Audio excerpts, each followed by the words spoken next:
this year's Chicago Marathon, Ruth Chepngetich from Kenya did the unthinkable, breaking the marathon world record with a time of 2 hours, 9 minutes, and 56 seconds. Buddy, we have seen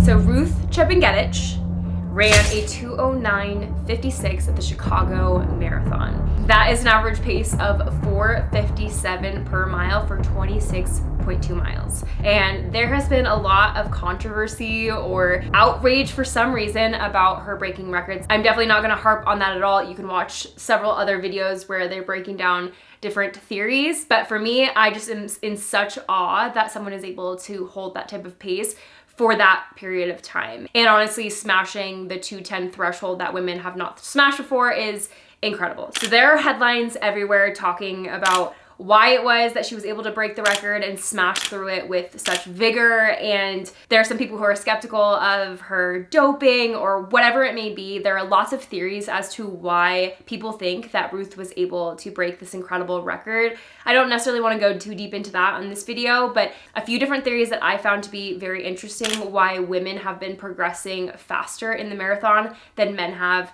kind of go back to the super shoe. So since 2015, the men's record has dropped by 1.9% versus the women's record dropping by 4%. That is a huge change in progression over time, and there are lots of different theories as to why women are progressing faster than men, but for me, I think one of the most interesting talks is about the super shoe. The quote-unquote world's fastest shoe right now is currently the Nike Alphafly 3. So this is what Ruth wore in her PR at the Chicago Marathon. I have a different colorway, but exactly the same shoe.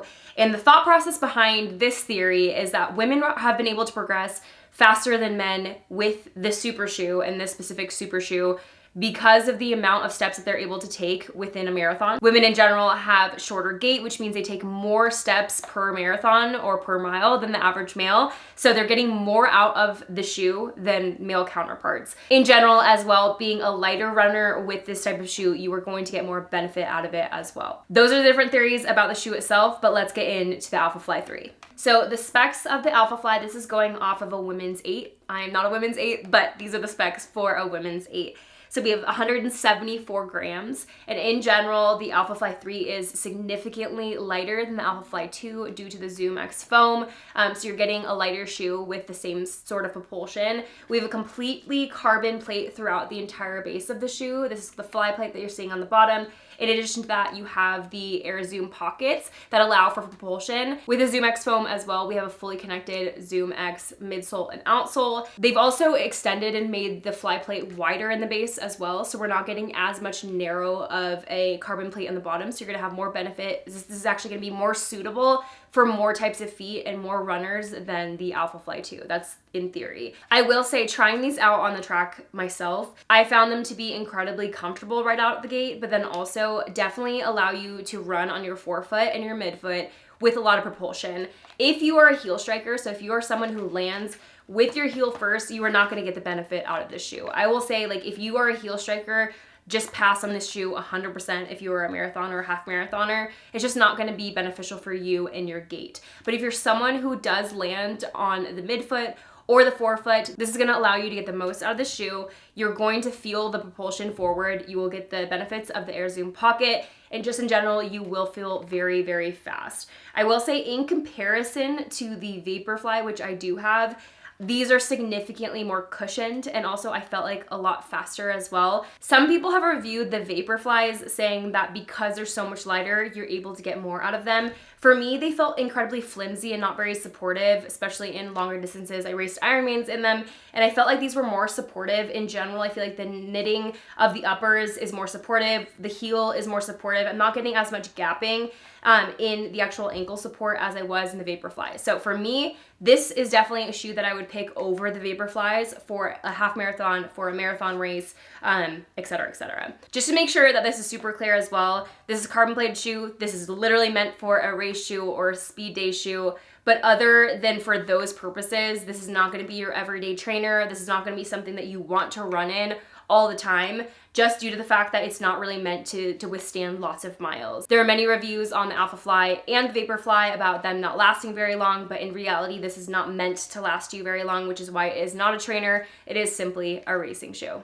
So in my opinion, the most convincing argument about Ruth's accomplishments, or what I want to believe, is just that she was able to get more out of the super shoe just due to her size and just being an incredible athlete. Actually, an interesting clip, when she was asked about her coach, she said that she actually does not have a coach. Obviously, she races with the Kenyan team, so she's, you know, around these incredible athletes who do have coaches, but she says that she doesn't have a coach, which kind of gives me Courtney Dauwalter vibes, like unrelatable, but so incredible. If you don't know who Courtney is, definitely go look her up, but she has just this nonchalant attitude about ultra running, and she just goes out and crushes everybody. So I definitely like to believe that about Ruth as well. Incredible. At the end of the day, it doesn't matter if she was doping, not doping, you know, got a lot out of the super shoes, did something else, whatever it may be, it's still an incredible feat. And so cool to watch the women actually crush that 210 marker. So incredible job, Ruth, and obviously so cool to see so much progression in the women's field as always. So incredible. Love to see it.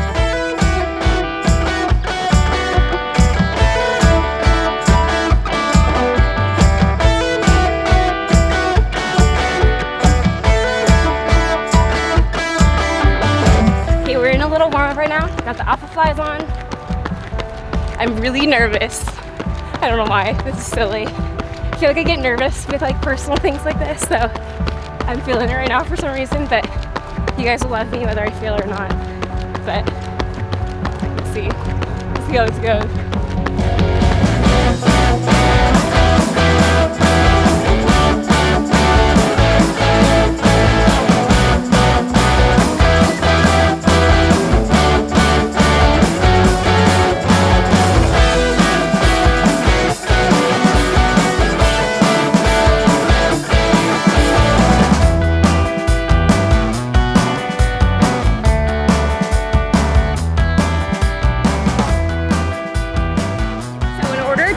Ruth's pace for 800 meters for me. She held it for 26.2 miles, no big deal. But the pace is 4:57, which is so scary to say out loud. And honestly, I've never ever tried to really hold anything sub 5 for any amount of time. So I have no idea what to expect. I have no idea how I'm gonna feel lap 1, lap 2. We'll see. But I do have a workout set on my Garmin to try and keep me within a certain range. So 452 to 458. I do want to try and be under 458 to be hitting 457, but we'll see. 800 meters, so that's 2 laps down the track, 0.5 miles. We'll see. I'm so nervous, like I said. I don't understand why I'm so nervous, but I'm crazy nervous for this. It's not like I'm gonna get hurt, but I don't want to let you guys down. So we'll see how it goes. We're gonna do a couple more stretches and then we'll get right into the 800 meter effort. Let's go. 5, 4, 3, 2, 1. All right, let's go.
I feel so bad. Holy shit. That was so hard. I went out way too hot. Way too hot. I went out a 4-minute pace. Holy cow. That was so hard.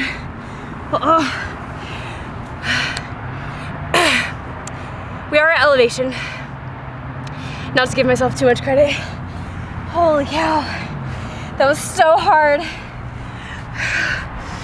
Oh, I'm unwell. Some water. Oh my gosh, that was horrible.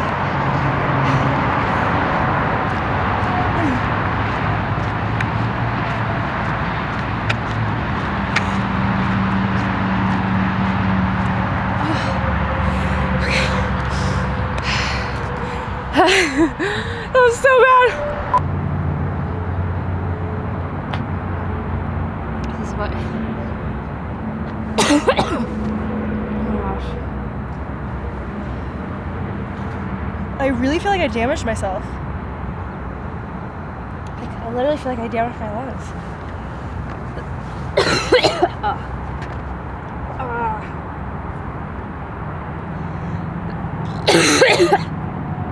So this time, the answer is no.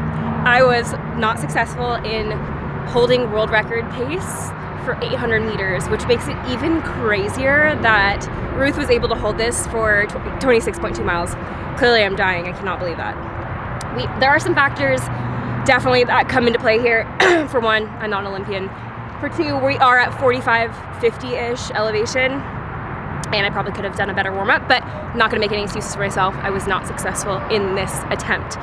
My average pace for this effort, my average moving pace was 5:08 per minute, or per mile. So that means average moving speed of 11.7 miles an hour. So 5:08, that means that I was 10 seconds off, right, per average? Oh my gosh, that's insanity. That is actually insanity. I will say, when we actually look at the stats here of my average pace, I went out way too hot. This is one thing also, like having someone or a buddy to help pace you even in an effort like this might help. Someone who's like used to being at a certain speed. I would actually call like Mitch Ammons to be doing this. He's a BPN athlete because he hits these paces quite often, but that's just so crazy. I still can't believe it. So within the first, still recovering. Within the first, let's see, 30 seconds, I was way too fast. So we were hitting like the low fours to begin with, 4:15, 4:10, 4:04, 3:56, 3:56. So yeah, for the first 30 seconds, I just went out way too hot, like a full minute and some change under target pace. So that definitely burned me in the later half of the run, because once we get to, I held 4:30, 4:30, 4:30 all the way through the first minute. So basically for the first half of this effort, I went out way too hot, over a minute pace too hot. Like that's just, no, not a minute, no. See, my brain's not even working. Over like right around 30 seconds too hot. So that's just too much.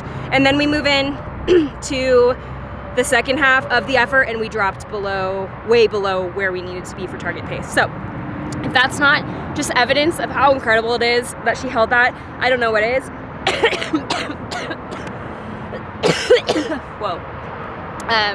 When I recover, maybe we'll come back to this and try again. I think I actually would like to try this again when we get a little bit closer to race day to see if I can get better. Holy cow, guys. It's like crushed my soul a little bit. Okay, so I cannot hold world record pace for 800 meters. We know that to be true. I cannot believe she held that. That's crazy. So we found out today that I was not able to hold the 800 meters at world record pace. And I think there are a lot of flaws to my strategy. For one, I didn't really have a strategy. It was just like, let's see how fast we can run. I didn't necessarily hold myself to a certain pace for the first lap. I just kind of busted out. I didn't have a pacer.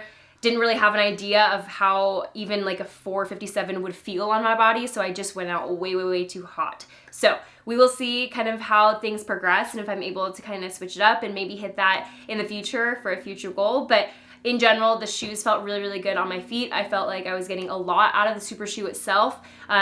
We'll see if I end up racing my half marathon in this shoe, but so far I really do like it. But the New Balance Super Comp Elite is also incredible. So maybe we'll do a comparison in an upcoming video on how those do as well. If you guys like this type of video, please make sure to like, comment, and subscribe. Let me know down in the comments if you guys want to see a mile challenge, maybe like a 2-mile challenge, 5K challenge, whatever you want to see.